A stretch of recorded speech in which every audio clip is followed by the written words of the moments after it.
Simba es un proyecto gratuito de promoción de la lectura. Ayúdanos a que nuestros libros lleguen a más gente compartiendo lecturas en las redes sociales.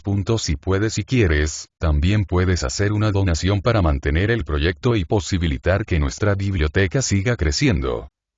El puñal. Leopoldo Lugones. Cuento índice primero. Nunca como aquella mañana, había dado mejor fruto mi laboriosa soledad.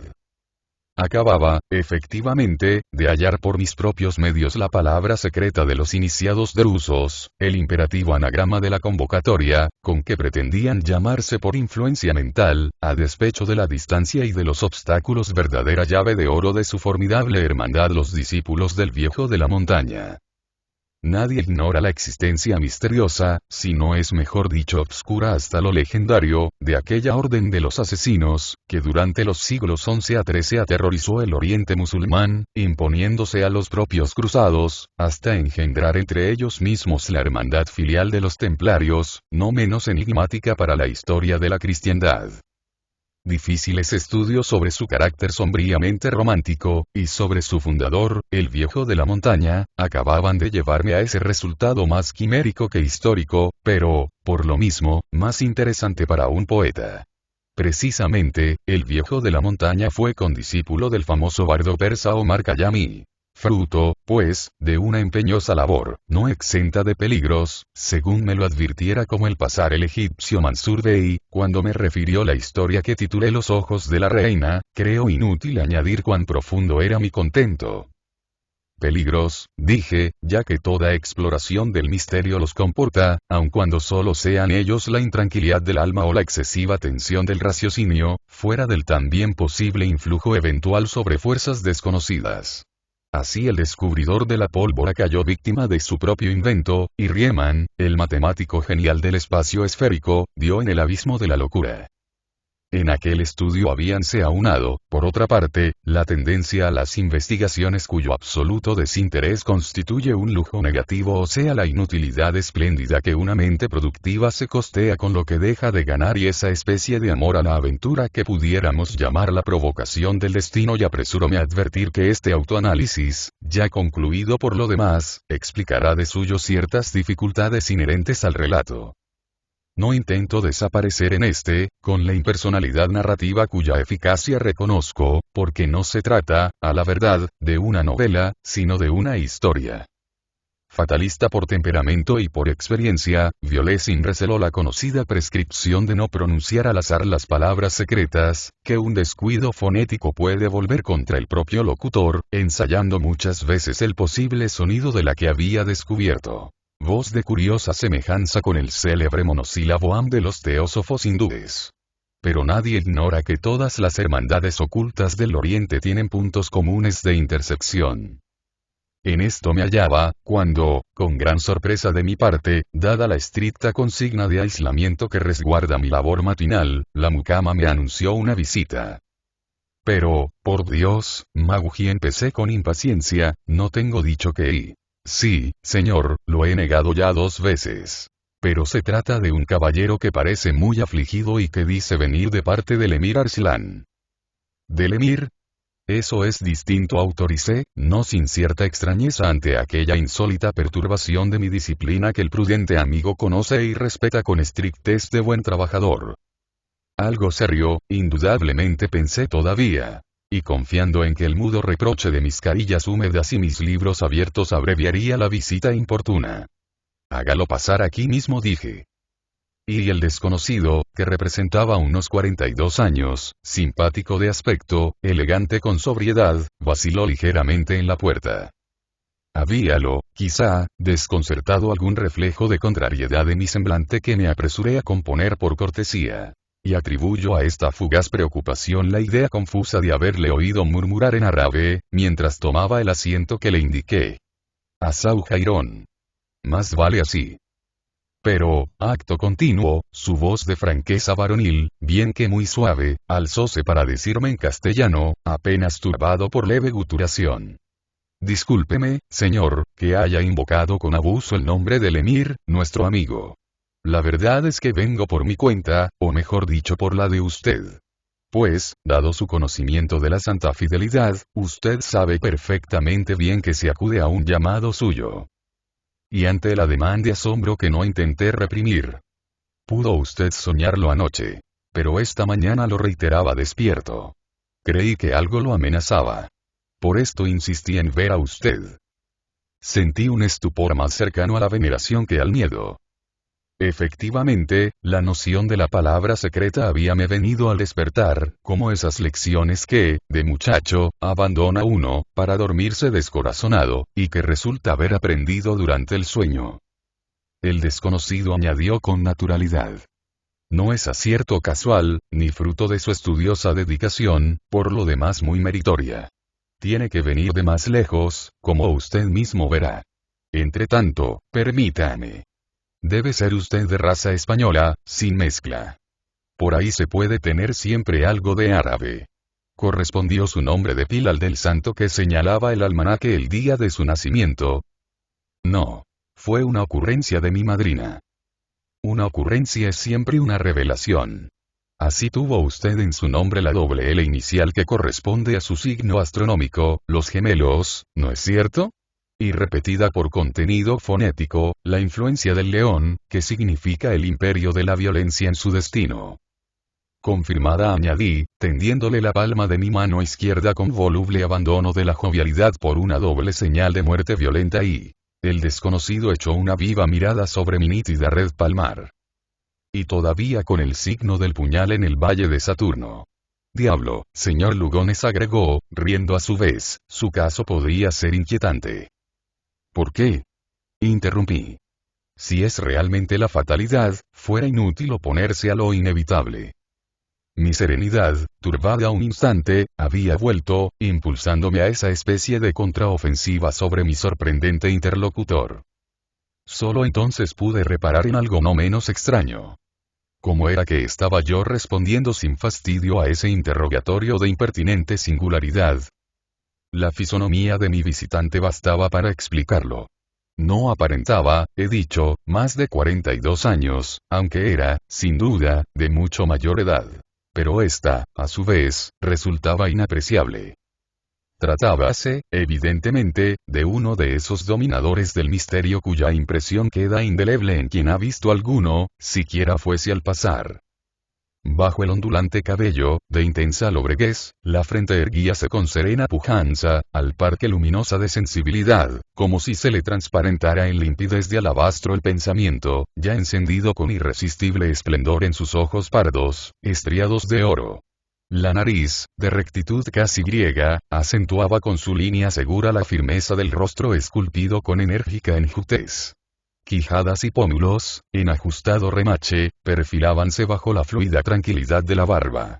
Su largo rostro era todo expresión, definida con la tajante nitidez de la espada por el filo. Su faz, consumida por dentro al ardor de la llama espiritual, animábase con la requemadura entre metálica y coriácea de los pámpanos curtidos por el sol. Una nobleza serenísima aislábalo sin rigidez, dignificando la autoridad de la lenta mano que corría por la barba con un ademán de fluidez paralela. Únicamente su boca manifestaba en la caída de las comisuras una amarga desolación de vencido. Pero ese rasgo alteraba la fisonomía entera con tanta pasión, que acto continuo infundióme una especie de dolorosa cordialidad. Por ahí era humano y próximo aquel hombre distante. Distante, a fe, como si estuviera constantemente acercándose sin llegar, desde el fondo de un espejo. Y la fatalidad dijo, refiriéndose a mis palabras con grave tristeza, es lo que impulsa a implorar su socorro en favor de un inocente. Y sin esperar respuesta. ¿Cree usted justa, según sus estudios, la denominación de asesinos que dieron los cronistas occidentales a los miembros de la Santa Fidelidad? No, por cierto respondí. Es un equívoco bien conocido, sobre la voz arábiga asesín, o tomador de Asís, y el sistema criminal que se atribuía a los afiliados, por su siniestro título de caballeros del puñal. ¿Y sabe usted por qué tomaban el Asís y llevaban siempre un puñal consigo? Lo del puñal sí, lo del Asís no, a menos de aceptar la leyenda según la cual se embriagaba a los iniciados para darles una impresión anticipada del paraíso, poniéndolos en la misma situación que al dormido despierto de las 1001 noches y... Mi visitante sonrió con desdén. ¿Y el puñal? Dijo. el puñal, por resguardo contra las potencias hostiles de la sombra. Un acero agudo, como los sikhs de la India. Y por necesidad patriótica, dado el carácter nacionalista de la hermandad. Ignoraba que hubiera usted penetrado tanto el secreto de la doctrina. Patriotismo desesperado, en efecto. No éramos más de 100.000 para defender el oriente fatimita contra la invasión de los cruzados, la reacción de los abasidas, tan poderosos en Bagdad, y la usurpación de los ayubitas, capitaneados por Saladino, nada menos. El vencedor de Ricardo Corazón de León. Impotentes ante el número, fuera de nuestros cerros fortificados, la defensa de la patria imponía la ejecución del puñal. Por esto no elegíamos sino las cabezas responsables. Reyes, sultanes, ministros enemigos. He ahí las víctimas de la santa fidelidad. Asesinos, tal vez, héroes siempre, mártires con frecuencia, no hubo afiliado que rehuyera el peligro ni cediera al tormento. Obligados a la ejecución de los poderosos en las ferias y ceremonias públicas, único medio de acercárseles, simulando el entusiasmo del admirador, la devoción del converso, la dedicación del criado, el adepto sabía que tras su puñalada justiciera, sobrevendría sin remisión su propia muerte. Ninguno rehuyó jamás su deber terrible. ¿Y qué se les ofrecía en recompensa? ¿Qué podía ofrecerles una orden proscripta a muerte por las potencias de la tierra? Aislada en fortalezas que eran cerros desapacibles hasta para las águilas. Abstinente del vino y de toda propiedad personal, fuera de las armas y del vestido puesto, y respetuosa de la mujer hasta la veneración y... No hay musulmán, con serlo ellos tanto, que pueda, en esto último, comparársenos todavía. La mujer, aun adúltera, es sagrada para el druso. La leyenda del Asis, que anticipaba al iniciado la hartura sensual y los besos de las huríes, es, pues, absurda. Juego de niños, inconcebible con aquellos bravos y aquellos sabios que hicieron de la primera gran logía, llamada Casa de la Sabiduría, una verdadera academia de ciencias, famosa en todo el Oriente. Escuela libre para el aprendizaje de todas las ciencias profanas, su renta anual ascendía a 250.000 dinares de oro. A principios del siglo XI, señor, cuando en la Europa bárbara no había rey que poseyera esa suma. No era inquirí con cierta pedantería impertinente, aquella academia del Cairo cuyas sesiones presidían los califas, y cuyos mantos doctorales conservan hasta ahora las universidades inglesas. La de la banderola verde, la beca más antigua del mundo, confirmó mi visitante, sacando de su bolsillo una vieja cinta de ese color, sobre la cual descoloríanse letras de oro. En aquel instante, una alborotada ráfaga de otoño entró impetuosa por la ventana inmediata a él. Pero, con grande asombro mío, la cinta que colgaba de sus dedos permaneció inmóvil como un listón de madera. Acababa de verla desplegarse, sin embargo, y mis papeles estremecíanse aún con el brusco soplo. Supe, no obstante, contener mi sorpresa, mientras él proseguía, con naturalidad, arrollando el gallardete. La iniciación prescribía el asish al entrar en el tercer grado, con el fin de poner al adepto en trance de recibir la comunicación de ciertos poderes ocultos. No era otro el objeto del quiqueón que tomaban los iniciados en los misterios de Eleusis. Y los cristianos consagran con vino, que es también una bebida embriagadora. En el siglo II los acusaban de ebriedad mística, como a nuestros hermanos 900 años después. ¿De dónde me vino en ese momento la loca idea de que, no obstante su aspecto actual, aquel hombre había visto lo que narraba? Fue su expresión remota, la seguridad de su palabra, el incidente singular de la banderola. Y... no lo sé. Pero, aquel nuestros hermanos de su frase final habíame desagradado ciertamente. Ya que, ni en equívoco verbal, convenían el vínculo con los asesinos, por decirlo así, clásicos. Empezaba a colegir, tarde quizá, la naturaleza del riesgo que Mansur Bey me había advertido. Mi interlocutor comprendió todo, acto continuo. Y tras una mirada cuya intensidad me produjo la impresión de vago mareo del color escarlata, respondióme por simpatía mental. Saber la historia equivale a vivirla. Ya que el tiempo es una ilusión de nuestra personalidad pasajera, como la fuga del paisaje ante el vehículo en marcha. Y con el mismo tono de sonora profundidad. Lo que nos diferenció entre las hermandades secretas, con la única excepción de los sikhs hindúes, constituyendo a la vez nuestra fuerza y nuestra debilidad, fue que impusimos como condición para iniciar, la pureza de la sangre. Nadie puede obtener los grados si no es de padre y madre drusos, a excepción de ciertos casos rarísimos de autoiniciación, que revelan, por lo demás, afinidades desconocidas. Pero estos no logran dar más que con algunas claves sueltas. El anagrama de la evocación, por ejemplo, y es que sólo así prosiguió se alcanza la unidad infalible, por el renacimiento de las mismas almas, durante miles de años, en la misma comunidad. Pues en la reencarnación hay también cruzamientos y bastardías. Pero, del propio modo, redujímonos al puñado que somos hoy. Es la perfección de la nobleza, que impuso, y no por orgullo, ciertamente, el viejo de la montaña, aquel estupendo Hassan Sabah, quien, más poderoso que los reyes, jamás usó título ni gozó de ningún halago en la austeridad salvaje de su castillo montañés, cuyo mismo nombre era un símbolo. Al-Maut, la muerte. Allá en su peñón de Águila, sucumbe tras 40 años de dominio, sin más bienes que 2 camisas de lienzo y un albornoz de pelo de dromedario, cara al cielo, sobre la roca desnuda. If cruzó nuevamente por mi espíritu la impresión clara de que oía a un testigo presencial. Y con ello acentuóse todavía la contradictoria impresión de tenerlo a la vez próximo y lejano.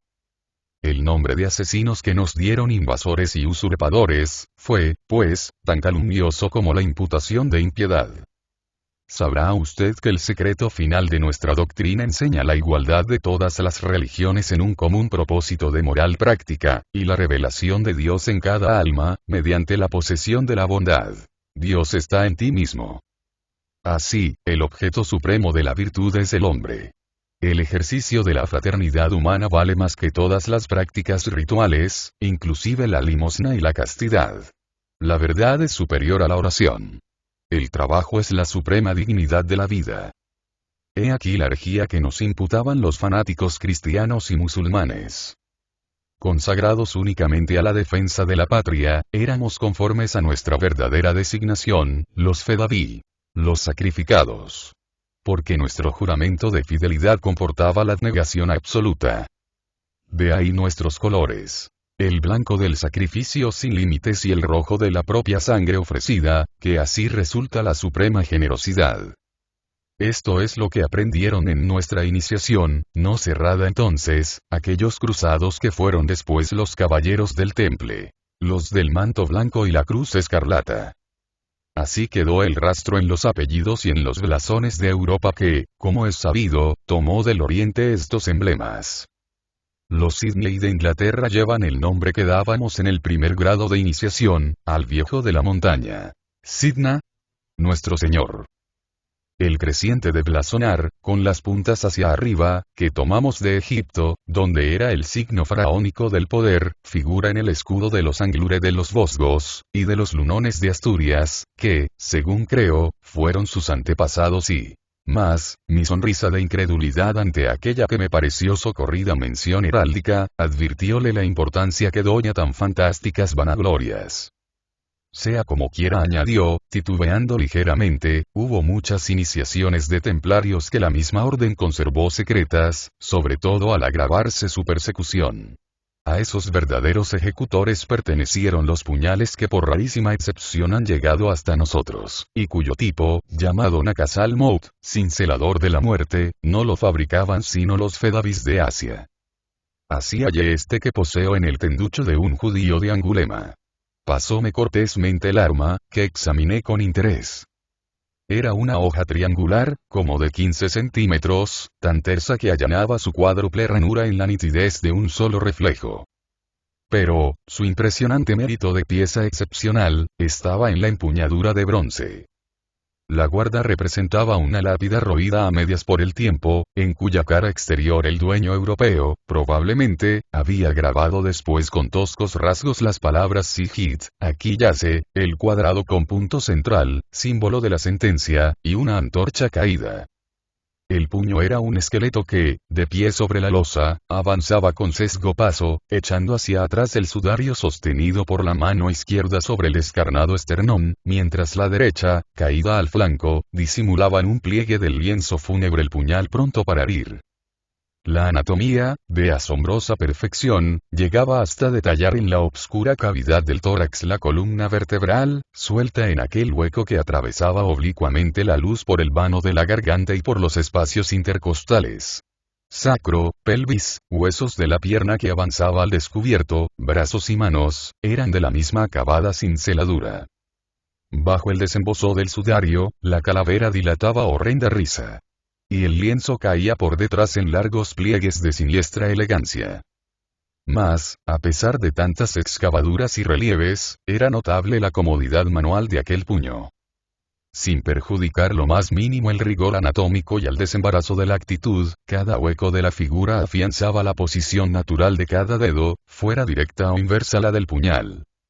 ¡Maravilloso!, exclamé. Y si usted fija con intensidad su mirada en la hoja, añadió el visitante, y piensa sin discrepar en una persona ausente, no tardará en verla cual si estuviese a su lado. Como en los espejos negros, afirmé, recordando las esferas de esmalte obscuro que usan con dicho fin chinos y japoneses. Efectivamente, afirmó mi interlocutor. No me representaba, pues, aquello mayor curiosidad. Pero era naturalísimo que, desde luego, quisiera mirarlo a él. Entonces noté con asombro que, precisamente, al fijar mis ojos en el puñal, su figura desaparecía. La hoja no lo reflejaba en su inalterada limpidez. Para recobrarme sin hacérselo notar, evoqué la figura de un amigo cualquiera, que se presentó, como esperaba. Mas, él, tomándome ya el arma con delicadeza.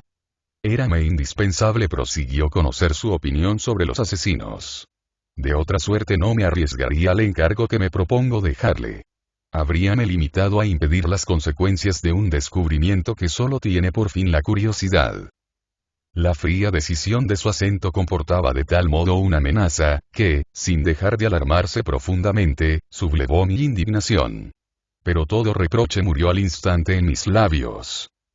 El semblante del desconocido habíase demudado con angustia mortal. Su visible dolor hallábase tan lejos de la ofensa, que cualquier sospecha hostil transformábase en compasión. Y con voz más cercana y más sorda. Sepa usted, dijo, que nuestra veneración por la mujer, proviene de atribuirle como causa fatal toda la dicha y toda la desventura. No en vano procedemos de Fátima la perfecta, la hija bendita del profeta. Por eso estamos bajo la potestad de la mujer, que, ángel o demonio, es la puerta del paraíso y del infierno. Y por ella es que somos, entre todos, los caballeros de la belleza y del dolor. Ha pasado al romance popular comunicado por los árabes de España, la antigua verdad de que, para el perfecto caballero, amar es morir. Por esto, solo alcanza la inmortalidad aquel que domina el amor de la mujer. Alguno, quizá, cada 100 años. Salomón poseyó toda la sabiduría, y no lo pudo. Los ángeles cayeron por el amor de la mujer, y los dioses de compasión encarnan en la delicia de su seno. En ella está el secreto de todo heroísmo y de toda gloria. Así nacieron la santa fidelidad de los Fedavis, aquellos sacrificados de la bravura sin límites, y la dinastía fatimita que en la persona de Abu Famín dio al Islam el más glorioso de sus califas. Cruzó el rostro de mi visitante una especie de sombrío relámpago, casi al punto apagado en el decaimiento de la desolación. Fue una tarde, junto al pozo de la Gacela, entre el Líbano y Damasco. Una doncella drusa, según lo reconocí por la graciosa embozadura de medio ojo que cubría su faz, daba de beber a una yegua alazana. Magnífico animal, en cuyo cuadril derecho advertí la misma marca de mi caballo. El quifeo palo coronado por un círculo, con que señalan los Beni Rashid de Arabia. Por ahí entré en conversación con la joven. Al reconocer en mí un sheik blanco, es decir, un iniciado, habíame ella contestado respetuosamente el saludo, aunque mirándome de frente, con la serenidad de la verdadera nobleza. Una luz celestial, esa claridad interior que es tan raro ver salir a la mirada, llenó su grande ojo azul entre las pestañas sombrías. La gente común ve con la luz que le entra por los ojos. Pero la condición de iluminar solo la posee la pupila del ángel. En la limpidez del cielo crepuscular reinaba, cándida, la soledad de la luna. Llegaba esa hora suprema de comunicación con las almas y las cosas, que podría llamarse el éxtasis del desierto. Sonrosábase la tierra como una mejilla, y el cielo palidecía como una frente. Había en el silencio de la inmensidad una inmediación de presencia. La quietud sensibilizábase en una infinita sutilidad de cristal.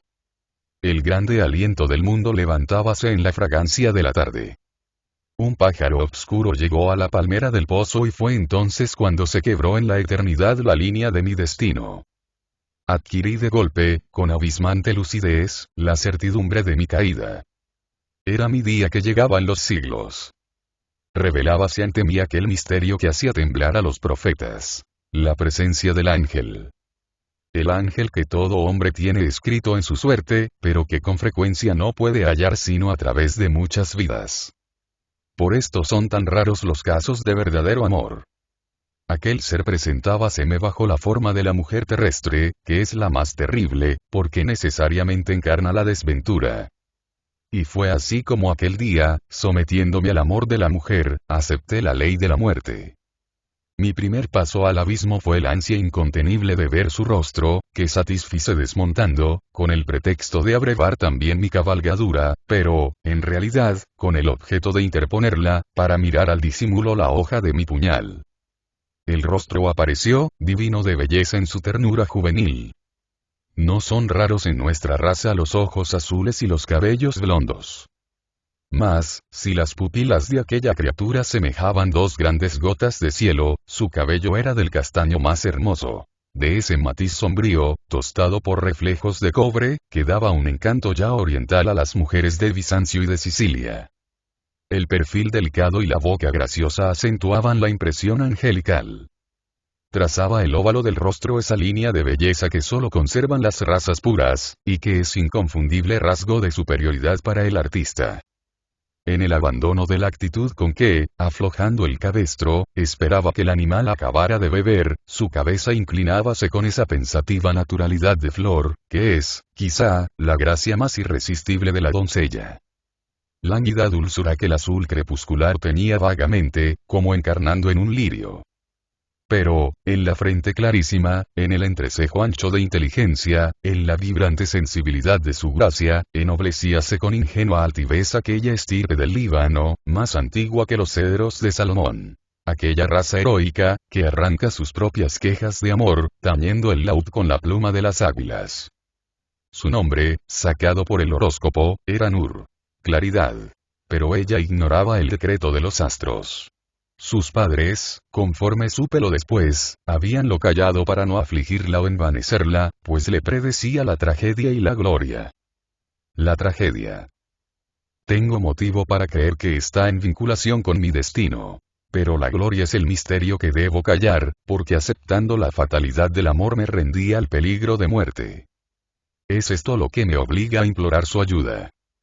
A objeto de asegurar la tranquilidad de aquella alma cuanto fuera posible, me expatrié, sabiendo, no obstante, que la fatalidad, ya desencadenada, volvería a ponerla en mi camino. Las líneas fundamentales de su mano son iguales a las de la mía, lo cual indica en nuestro destino el imperio de la misma estrella. La fatalidad se ha cumplido. Nur está aquí. Ha llegado en compañía de una señora armenia, buscando a su hermano, único deudo que le dejó la pasada guerra contra Turquía. Pero, al saberlo, algunos compatriotas residentes acá decidieron impedir que una de nuestras mujeres por primera vez en 1000 años, señor, comprometiera la parte que le toca en el destino de su raza, abandonando el país natal, y descubriendo su rostro a los extranjeros. Nunca imaginaría usted lo que esto significa para la sangre de águila de esos montañeses de los cedros. Figúrese que dos ancianos modestos comerciantes que apenas levantan cabeza aquí, dispónense a abandonarlo todo para escoltar el regreso de Nur. Pues el dilema está planteado. O retorna en el mismo buque, o le aplicarán la ley del puñal. Mi situación de caído impídeme evitarlo. Apenas, si regresa, podré acompañarla oculto en la misma nave, para no ser visto a mi vez por los dos ancianos que llevaría de escolta. Pues, para salvarle así la vida, deberé arriesgar la mía definitivamente, sea arrastrándola a la fatalidad de mi amor, si este, más fuerte que yo, me hunde en el crimen, hasta ahora evitado, sea combatiendo por la libertad del Oriente con los últimos fedavis que encabezan al sublevado afganistaní. ¿Y en qué forma cree usted que yo? Interrumpí, subyugado por su gravedad dolorosa. La vieja sangre de las águilas habla en Nur, que no quiere volver. Solamente obedecería al emir Arslan, quien, no obstante su voluntario destierro, es el jefe de nuestra nación. ¿Y por qué, entonces, no se lo pide usted mismo? Porque el emir no me conoce, a causa de que no es iniciado, ni puede serlo. Jefe de los drusos por la línea paterna, su madre, aunque de antigua nobleza arábiga, emparentada con el mismo profeta, no era drusa.